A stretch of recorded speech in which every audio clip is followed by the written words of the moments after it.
আসসালামু আলাইকুম। অসংখ্য ধন্যবাদ আঙ্কেল আপনাকে কথা বলার সুযোগ করে দেওয়ার জন্য।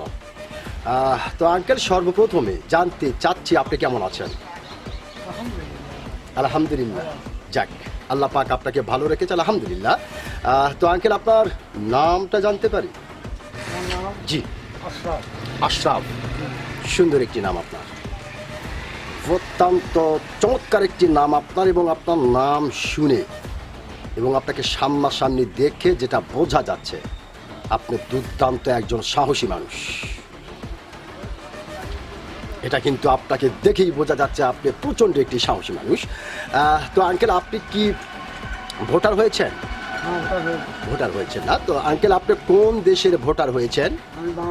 বাংলাদেশের। অসংখ্য ধন্যবাদ যে আপনি বাংলাদেশের ভোটার হয়েছেন। তো আঙ্কেল, যেহেতু আপনি বাংলাদেশের একজন সচেতন নাগরিক এবং বাংলাদেশের একজন সাহসী মানুষ, সেই ক্ষেত্রে এই বিষয়টি আপনার কাছ থেকে জানতে চাচ্ছি যে এইবার বাংলাদেশের সরকার কে হতে পারে?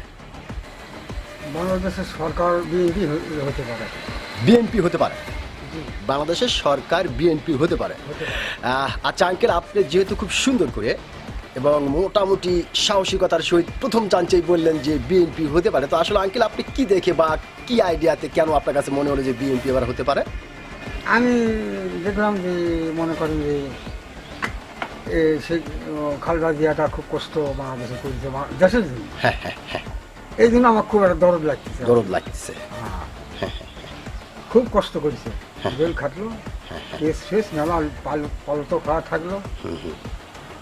এই লোকটার হওয়াটা উত্তম। উত্তম। অসংখ্য ধন্যবাদ আঙ্কেল আপনাকে।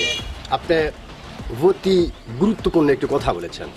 আপনি বেগম জিয়ার কথা বলেছেন। বাংলাদেশের প্রত্যেকটি মানুষ বেগম জিয়ার কথা জানে। উনি একজন আপোষহীন নেত্রী। উনি আসলে অনেক ভালো একজন মানুষ।